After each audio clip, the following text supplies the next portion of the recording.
Hello बच्चों, स्वागत है आप सभी का आपके अपने इस ब्यूटीफुल से चैनल एस नागौरी पर। आप लोगों को पता है कि हम लोग इलेक्ट्रोस्टैटिक पार्ट 1 के एंडिंग की तरफ बढ़ रहे हैं और लास्ट क्लास में अपन ने इलेक्ट्रिक डाइपोल का बेसिक इंट्रोडक्शन लिया था। उसमें इलेक्ट्रिक डाइपोल मोमेंट क्या होता है हमने ये भी जान लिया था, क्लियर है। और उसी पर बेस्ड छोटे मोटे न्यूमेरिकल्स भी हम लोगों ने देख लिए थे। अब जस्ट उससे हम आगे बढ़ते हैं ना। हम ये फाइंड करना चाहते हैं electric field intensity due to an electric dipole. तो पहले मैं हेडिंग लिखता हूं बच्चों, electric field intensity, electric field intensity due to an electric dipole. Okay, यानी किसी भी इलेक्ट्रिक डाइपोल की वजह से विद्युत द्विध्रुव के कारण विद्युत क्षेत्र की तीव्रता कैसे निकाली जाती है। तो किसी भी इलेक्ट्रिक डाइपोल की वजह से इलेक्ट्रिक फील्ड इंटेंसिटी कैसे फाइंड करते हैं। बात सुनिएगा, ये आपने कहा था कि इलेक्ट्रिक डाइपोल है। अब इसमें भी भैया दो बातें हैं, क्या कि यहाँ पर ये जो होती है ना, यानी इन चार्जेस को मिलाने वाली जो लाइन होती है, that line is known as axial line.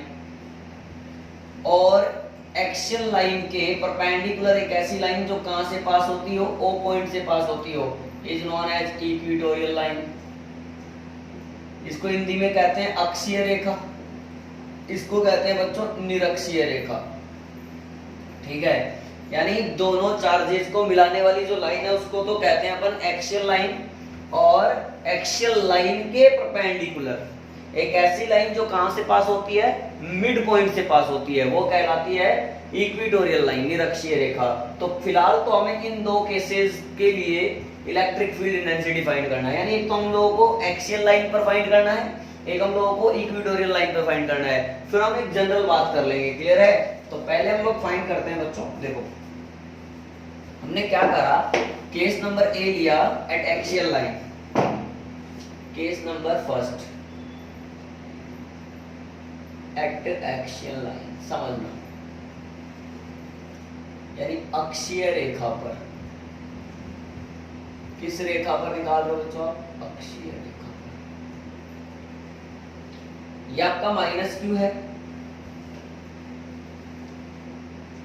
और यहाँ पे प्लस क्यू है और ये आपका मिड पॉइंट है। हम लोगों को क्या करना है, इस मिड पॉइंट ओ से स्मॉल r डिस्टेंस पर एक पॉइंट है P। ये पॉइंट आप मान लीजिए A है, ये B है और ये पॉइंट मान लिया मैंने P है, जो किस मिड पॉइंट से कितने डिस्टेंस पर है, r डिस्टेंस पर है। हमें यहाँ पर क्या करना है, इस डाइपोल की वजह से नेट फील्ड इंटेंसिटी फाइंड करनी है। तो आप ध्यान से देखें, ये डिस्टेंस A है, ये डिस्टेंस A है। अब यहाँ पर कोई एक अकेला चार्ज होता तो हम लोगों ने सीख लिया बहुत पहले कि किसी भी सिंगल चार्ज की वजह से, माइनस हो चाहे प्लस हो, किसी भी सिंगल चार्ज की वजह से उससे r डिस्टेंस पर जो इलेक्ट्रिक फील्ड इंटेंसिटी होता है वो होता है kq by r square.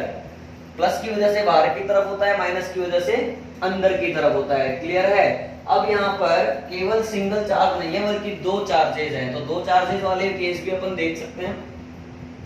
Minus की वजह से मान लीजिए P पॉइंट पर इलेक्ट्रिक फील्ड इंटेंसिटी है E1, तो E1 जो होगा वो अंदर की तरफ होगा माइनस चार्ज की वजह से। E2 जो है वो प्लस क्यू की वजह से है तो वो बाहर की तरफ होगा। अब अलग अलग लिख लेते हैं, तो electric field intensity at point P, यहां लिखते हैं बच्चों एट पॉइंट P, पहले इसे लिखा due to minus Q is, बोलो E1 is equal to K Q upon, पूरा डिस्टेंस लेना पड़ेगा A से लेकर के P तक का, तो R ये है A ये है, तो R प्लस A का whole square due to plus Q is K Q upon, देखो BP लेना पड़ेगा, तो BP कितना आएगा, R में से A कम कर डालो, R माइनस A। ध्यान से देखो E1 और E2 एक दूसरे के अपोजिट डायरेक्शन में है और यहाँ ध्यान से देखा जा सकता है यहाँ आर माइनस ए है, यहाँ आर प्लस ए है, तो इसका मतलब E2 बड़ा है किससे? E1 से। E2 is greater then E1, hence net electric field. अब अगर आपको नेट निकालना है तो नेट कैसे निकलेगा? E axial E2 minus E1 कर डालो। E2 आपका है KQ upon R minus A का होल स्क्वायर, E1 है आपका KQ upon R plus A का होल स्क्वायर। यहाँ तक कोई तकलीफ नहीं है? क्या कॉमन दिख रहा है बच्चों? KQ, तो मैंने क्या KQ कॉमन निकाला पहले, KQ मुझे कॉमन दिखा, मैंने कॉमन ले लिया। एलसीएम दोनों आ गए, R माइनस A का होल स्क्वायर भी एलसीएम है और अपना R प्लस A का होल स्क्वायर भी एलसीएम है। ये इधर आ गया तो R प्लस A का whole square minus R minus A का होल स्क्वायर। यहाँ लिख लिया इस स्टेप को, E axial is equal to KQ बाहर चल रहा है, ब्रैकेट ओपन करा, A प्लस B का whole square, A square plus B square plus 2AB, तो R square plus A square plus 2AR। यहाँ पे ओपन करेंगे लेकिन साइन बदल जाएंगे, minus R square minus A square plus 2AR, हाँ या ना, अपॉन R माइनस A, यानी A minus B A plus B, यानी A plus B A minus B क्या होता है? A square minus B square, तो ये हो गया R square minus A square का भी होल स्क्वायर। ये R स्क्वायर से R स्क्वायर मर गया, A स्क्वायर से A स्क्वायर मर गया, तो E एक्सियल हमारे पास जो आया वो लिख लो, K Q 2AR plus 2AR 4AR, क्यों मेरे यार? R square minus A square का होल स्क्वायर। अब बच्चों मैंने क्या करा, दिमाग से काम किया है ना, इस 4 को लिखा 2 इंटू 2, तो 2 बाहर आ गया, KQ एज इट इज, 2 जो बचा था वो A के साथ रख दिया, 2 2 दूनी 4A, R बचा तो R आ गया, upon R square minus A square का होल स्क्वायर। अब बच्चों नेक्स्ट देखो आप, Q इंटू 2A क्या लिख सकते हैं? P डाइपोल मोमेंट, तो E एक्सियल बराबर 2K PR प्यार R square minus A square का होल स्क्वायर। इक्वेशन नंबर आया मेरे पास 3।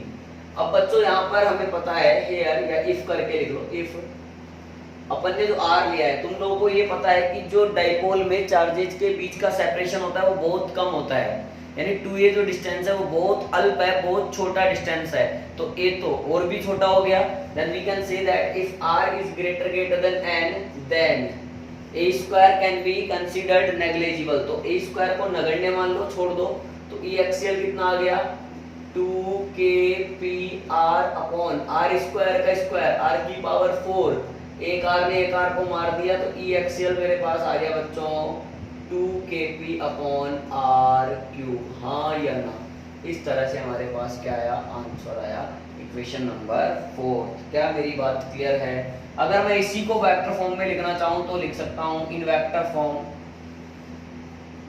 ध्यान से देखो बच्चों, इन दोनों में से कौन बड़ा था? E1 की E2, तो E2 बड़ा था, तो जो नेट फील्ड होगा वो E2 की डायरेक्शन में होगा। E2 की डायरेक्शन का मतलब इस तरफ बोले तो माइनस Q से प्लस Q की तरफ, यानी E axial vector 2KP upon R cube P cap क्या है बच्चों? सर यूनिट वेक्टर है in the direction of dipole movement, because यहाँ पर नेट फील्ड इंटेंसिटी यानी डायरेक्शन ऑफ E एक्सियल कहां पर है? माइनस Q से प्लस Q की तरफ, यानी द्विध्रुव आघूर्ण की दिशा में है, इलेक्ट्रिक डाइपोल मूवमेंट की डायरेक्शन में है। तो मैं लिख सकता हूं where P cap is unit vector, P cap is unit vector along the direction of dipole moment। Okay बच्चों, फटाफट से नोट करें आप।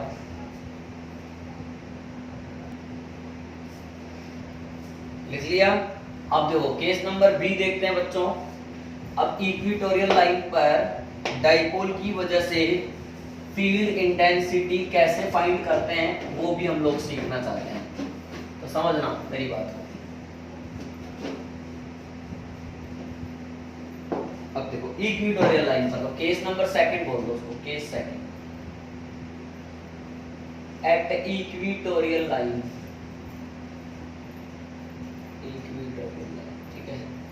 इसको हिंदी में कहते हैं बच्चों निरक्षीय रेखा। कौन सी रेखा कहते हैं बच्चों इसको? निरक्षीय रेखा। डायग्राम देखते हैं। ये डाइपोल है, minus Q plus Q. Sir ये रही हमारी निरक्षीय रेखा, यहाँ पर P पॉइंट मानेंगे, ये O है, O से कितने डिस्टेंस पर? वही R डिस्टेंस पर। तो माइनस Q की वजह से अंदर की तरफ मान लिया E1 है, प्लस Q जो है उसकी वजह से बाहर की तरफ मान लिया E2 है, तो ये बाहर हो गया। माना ये एंगल थीटा है, तो यहाँ पर ये भी थीटा है और ये भी थीटा है। क्लियर है? अच्छा ध्यान से देखना, अब इस E1 के कंपोनेंट करोगे तो इस डायरेक्शन में जो कंपोनेंट आएगा वो क्या आएगा? कोस वाला, तो E1 कोस थीटा, ठीक है ना। अच्छा और इसका एक नीचे आ जाएगा क्या? E1 sine theta. अच्छा सिमिलरली E2 का देखोगे बच्चों तो यहाँ पर आ जाएगा आपका एक E2 कोस थीटा और यहाँ आ जाएगा अपना एक E2 साइन थीटा, ठीक है ना। अब ध्यान से देखना बच्चों, ये R है, ये मिड पॉइंट था O, तो ये A है, ये A है, तो ये डिस्टेंस कितना है? Under root r square plus a square, और ये डिस्टेंस भी कितना है? Under root r square plus a square. तो हियर इलेक्ट्रिक फील्ड हियर या E1 is equal to KQ upon under root of r square plus a square का whole square, और E2 is equal to भी KQ upon, ये P point है तो under root of r square plus a square का whole square. तो इसका मतलब हो गया KQ upon r square plus a square, हाँ या ना। इसका मतलब भी हो गया KQ upon r square plus a square, ठीक है। अच्छा आ जाओ ध्यान से देखना, net electric field at point P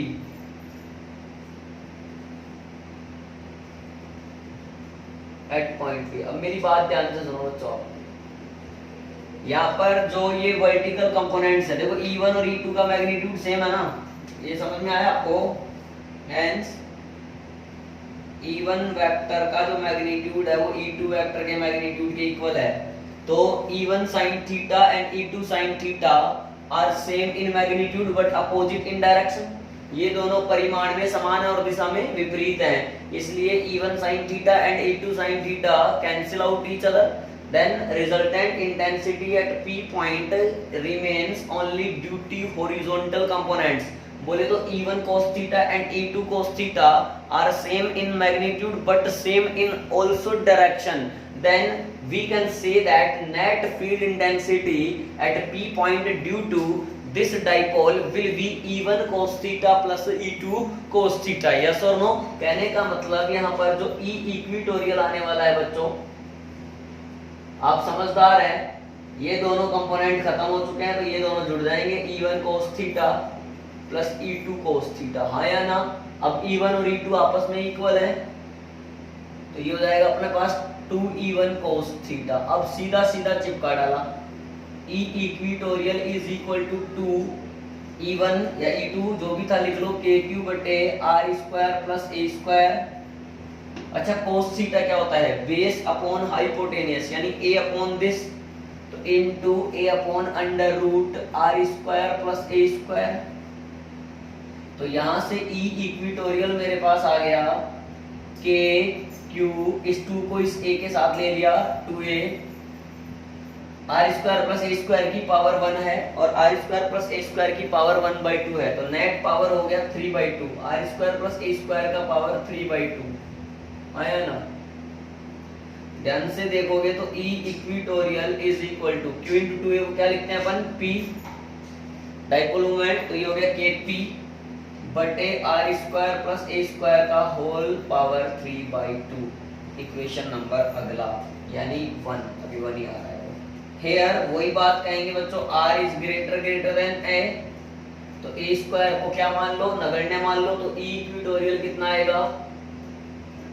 KP बटे आर स्क्वायर की पावर है 3/2, तो 2 से 2 कैंसिल हो गया, नीचे क्या बचा आर क्यूब, इक्वेशन नंबर आ गया सेकंड। अब मुझे इसको क्या करना है बच्चों, वेक्टर फॉर्म में लिखना है, इन वेक्टर फॉर्म। पहले ये देखो नेट फील्ड बचेगा कहाँ, यहाँ बच रहा है, ये तो कैंसिल हो चुका था, यहाँ बच रहा है, मतलब प्लस क्यू से माइनस क्यू की तरफ।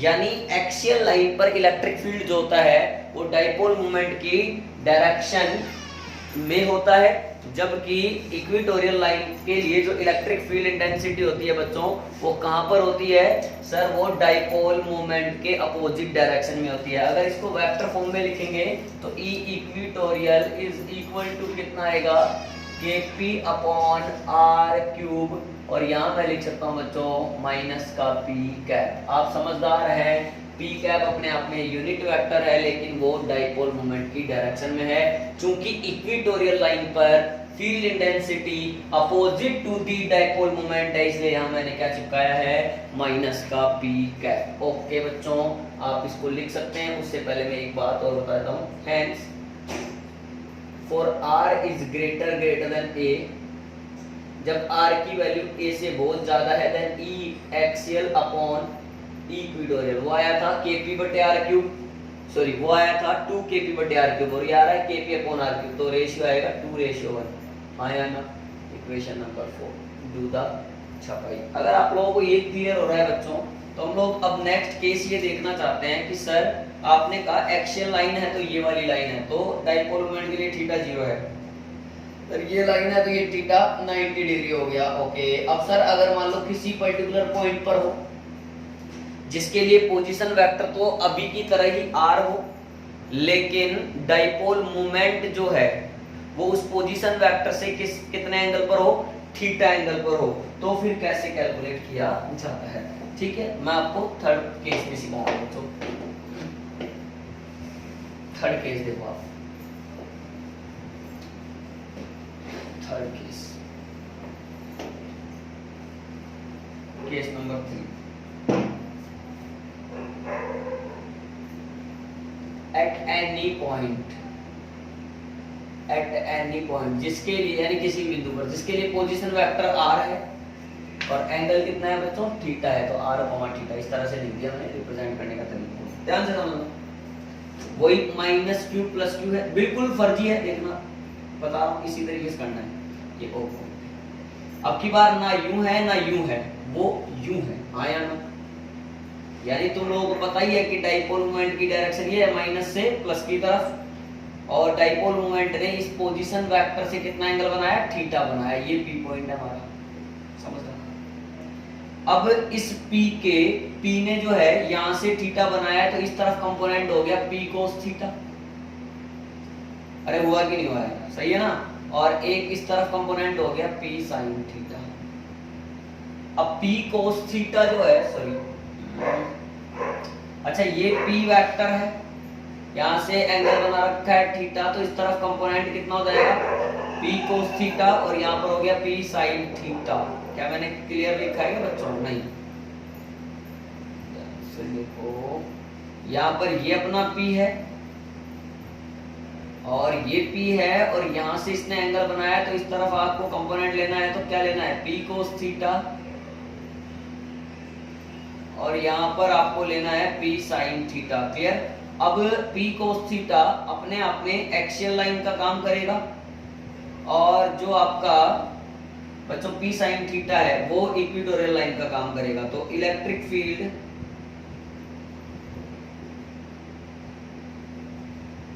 Eight P point due to P cos theta, यानी E1 is equal to 2 KP बोले तो KP cos थीटा, P की जगह P cos theta upon R cube. Equation number 1, ये हमारा इक्वेशन नंबर 1 आ चुका है। ठीक है बच्चों, उसके अलावा अब देखो ध्यान से, और अगर ये आपका इक्वेशन 1 आया है तो इक्वेशन नंबर जो 2 लिखना पड़ेगा बच्चों, वो आपको किस तरीके से लिखना पड़ेगा, देखो। अच्छा, जो E2 आएगा, इलेक्ट्रिक फील्ड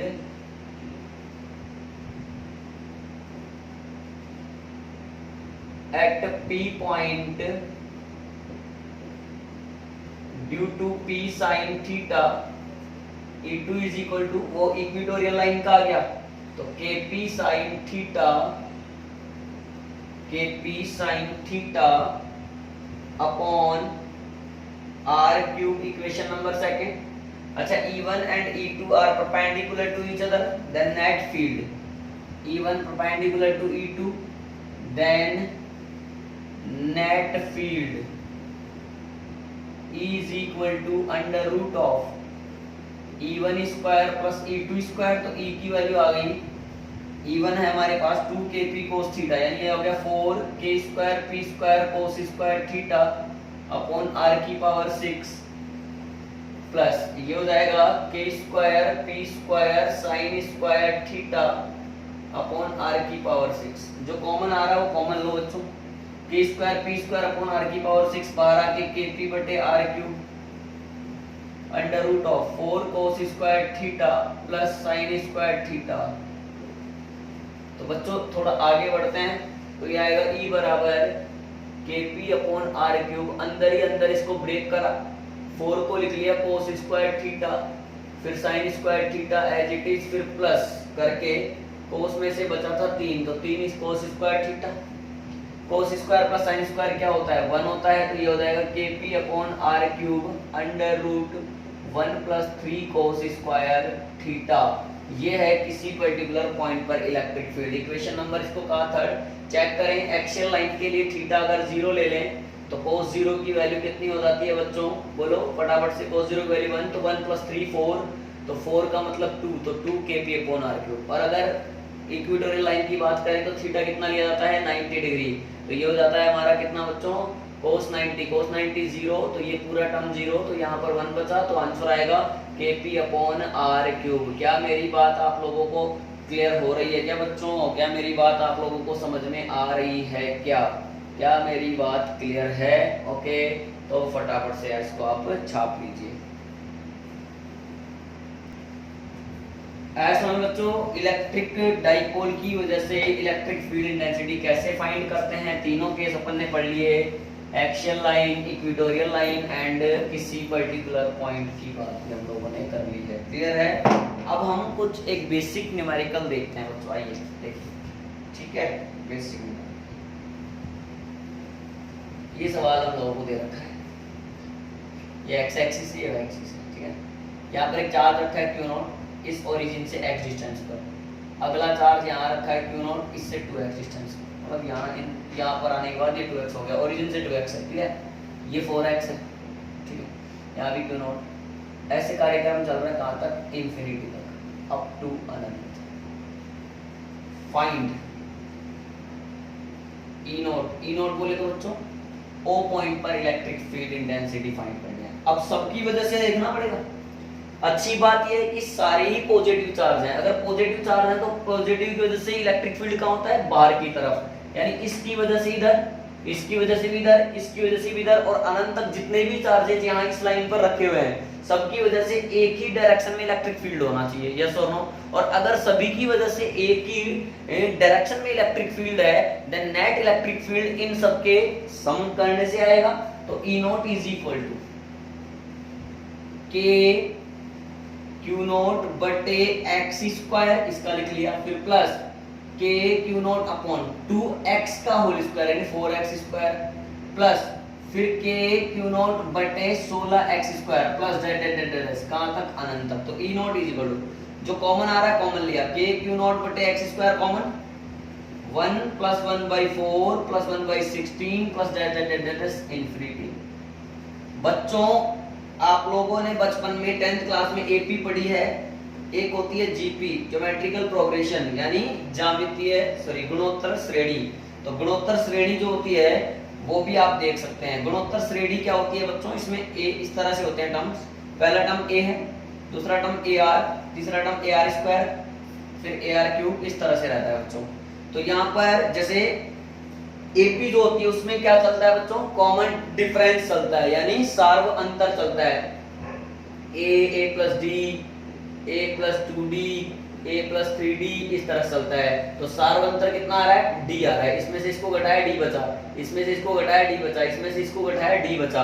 अब यहाँ पर चलता है सार्व अनुपात, कॉमन रेशियो, यानी जब सेकंड टर्म में इसका डिवाइड करते हैं तो r बचेगा, इसमें से इसको डिवाइड करते हैं तो r बचेगा, इसमें इसको डिवाइड करते हैं, इससे डिवाइड करते हैं तो r बचेगा। देखो ar अपॉन a, r बचेगा, ar स्क्वायर अपॉन, बोलो ar से ar कट गया तो r बचेगा। कहने का मतलब यहाँ पर जो कॉमन रेशियो है वो क्या है, r है, और वहां पर डिफरेंस था तो d, यहाँ रेशियो है तो r है। अब इसमें अगर इंफिनिटी पद हो, अनंत पद हो, तो इनके अनंत पदों का योगफल यानी सम जो लिखते हैं s इनफाइनाइट, वो लिखते हैं a upon 1 minus r, where a is first term, प्रथम पद, r इज सार्व अनुपात। बच्चों मैं इसको अच्छे से इधर नोट कर देता हूँ, आप भी एक बॉक्स बना करके कॉपी के ऊपर इसको लिख लेना, जीपी के बारे में ना, जीपी इनफाइनाइट जीपी, इधर लिख देता हूँ इनफाइनाइट जीपी, आप नोट कर लेना बच्चों चाहिए, a ar स्क्वायर दैट अनंत। तो इसका s अनंत होता है a अपॉन 1 माइनस r। अब यहाँ पर मैंने चेक करा जीपी बन रही है, 1/4 में 1 का डिवाइड करा 1/4 ही बचा, सही। 1/16 में 1/4 का डिवाइड करा 4/1 लिखते हैं तो ये 1/4 ही बचा। तो इसका मतलब ये कहीं ना कहीं जीपी बन रही है। तो ई नोट कितना आ गया, k q naught upon x square, a upon यानी 1 अपॉन 1 माइनस r कितना है 1/4 है। इसको सोल्व कर लिया, आंसर आ गया, हाँ या ना। इस तरह से इस क्वेश्चन को निपटाया जा सकता है। नेक्स्ट क्वेश्चन देखते हैं बच्चों, नेक्स्ट क्वेश्चन देखते हैं बच्चों।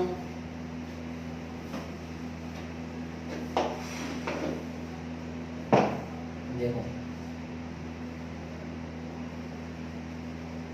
माइनस प्लस ये ओ पॉइंट डाइपोल है, ये x डिस्टेंस है पूरा, तो यहाँ पर बोल रहा है इलेक्ट्रिक फील्ड है Ex, ये y डिस्टेंस है तो यहाँ पे बोल रहा है Ey। If Ex is equal to Ey then find relation between x and y। पूछा क्या है कि अगर Ex यानी O से एक्सियल लाइन पर x डिस्टेंस पर इलेक्ट्रिक फील्ड और O से y डिस्टेंस पर, जो कि कौन सी लाइन पर है, इक्वेटोरियल लाइन पर है, इलेक्ट्रिक फील्ड आपस में इक्वल हो, देन x और y में रिलेशन क्या होगा। अरे यार आंसर ही दिया है, Ex बराबर Ey है, देखो सीधा ही आंसर दिया है। एक्सियल लाइन पर क्या होता है 2kp upon r cube, r की जगह क्या लेना पड़ेगा x क्यूब, और यहाँ पर kp बटे r क्यूब, यहाँ पर क्या लेना पड़ेगा y क्यूब, kp ने kp को वहां डाला तो 2 upon x cube is equal to 1 upon y cube. तो यहाँ से y क्यूब या 2y cube is equal to आ गया x cube. This implies x बराबर 2 की पावर 1/3 इनटू y। हाँ या ना, बिल्कुल फर्जी सा सवाल हो गया, फटाफट पॉज करके नोट करें आप। आया समझ में? एक क्वेश्चन और करते हैं, आप ट्राई करेंगे पॉज करके, ठीक है। नेक्स्ट क्वेश्चन देखो, नेक्स्ट क्वेश्चन क्या है, बोल रहा है कि यहाँ पर है चार्ज माइनस 25 इंटू 10⁻⁹ कूलम, ठीक है।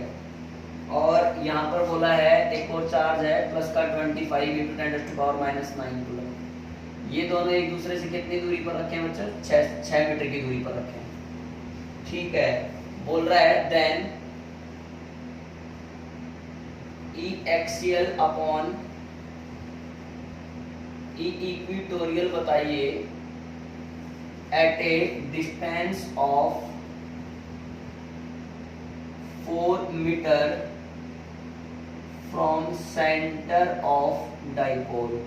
डाइपोल के सेंटर से कितनी दूरी पर बताना है, 4 मीटर की दूरी पर बताना है। अब बच्चा आओ देखेगा ना, ताओ बोलेगा 2:1, लेकिन मैंने बताया था 2:1 कब सही है, जब r की वैल्यू ग्रेटर देन a हो। पहले चेक करो यहाँ पर ध्यान से, r कितना दे रखा है, सेंटर से डिस्टेंस 4 मीटर दे रखा है, तो गिवन r की वैल्यू है 4 मीटर। अब a चेक करो, a हमारे पास अगर ये पूरी 6 मीटर है तो a की वैल्यू कितनी है बच्चों, 3 मीटर। अब ध्यान से देखो, क्या r की वैल्यू a की वैल्यू से बहुत ज्यादा है क्या, नहीं है। तभी तो हम लोग ये कह सकते हैं कि जो हमने कहा था 2:1 वो अभी एप्लीकेबल नहीं होगा, पूरा फॉर्मूला हमें यूज करना पड़ेगा। तो E axial upon E equatorial, E axial का फॉर्मूला आया था 2kpr upon r² minus a² का होल स्क्वायर। और इक्विटोरियल का आया था Kp upon r square plus a square की होल पावर 3/2, उल्टा करके कर डालो multiply, r square plus a square की पावर 3/2 अपॉन Kp, Kp ने Kp को मार डाला, जो बचा वो लिखो 2, आर की वैल्यू कितनी है बच्चों 4, फिर यहाँ पे लिख लो आर की वैल्यू 16, ए की वैल्यू 9 की पावर 3/2 अपॉन यहाँ पे लिखो 16 माइनस 9 का होल स्क्वायर, इसको आप सोल्व कर लेंगे then you will get answer. Okay बच्चों, आज के इस वीडियो में इतने काफी है। आई होप आप लोगों को आज के कॉन्सेप्ट क्लियर हुए होंगे। और अब नेक्स्ट वीडियो में हम ये पढ़ने वाले हैं कि जब भी किसी डाइपोल को हम किसी एक्सटर्नल यूनिफॉर्म इलेक्ट्रिक फील्ड में रख दें तो वो क्या क्या फील कर सकता है, यानी उस पर फोर्स कितना लग रहा है, उसका अगर टॉर्क है तो टॉर्क की वैल्यू क्या है, अगर हम यूनिफॉर्म इलेक्ट्रिक फील्ड में किसी एक पर्टिकुलर एंगल से दूसरे एंगल तक ले जाए, यानी उसको घुमा दिया जाए तो वर्क डन कितना करना पड़ेगा, उसके पास पोटेंशियल एनर्जी है तो वो कितनी है, इस तरह की बातें करेंगे। और इलेक्ट्रोस्टैटिक पार्ट 1 के जो पार्ट 1 है उसको पूरी तरह से फिनिश कर देंगे नेक्स्ट वीडियो में। ओके, तब तक के लिए आप पढ़ते रहिए। Okay, thank you, bye.